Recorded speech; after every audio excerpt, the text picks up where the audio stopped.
Who doesn't like a bold red lip? Let me show you how I do it. Step number 1. Always prepare your lips before exfoliation. Step number 2. Now it's time to exfoliate. The lip balm we had earlier is gonna work like a moisturizer underneath. Clean the scrub before storing it. Wipe off the dead skin. Step number 3. Now that all the dead skin are gone, reapply the lip balm and massage the lip balm into the lips. Now to the next step. Always add a concealer or a foundation onto your lip. This is going to create a base and an even skin tone. A lip liner is a must. This is a brown shade. This is my absolute favorite from Colorbar. Always blend the edges. This is going to give you a more natural and diffused look. Now here is the red. I love the formula. I love this color. I'm going to start with outlining my lips.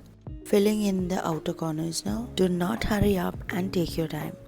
Now I'm filling in my lips completely. This is the last step and this is very important. Lines can absolutely make or break your look. Cleaning the edges makes a huge difference, and that's how I like doing my red lips. Do let me know if you're trying this. I would love to know how you like to do your red lips. With that being said, wishing you all a very happy new year. Take care, bye.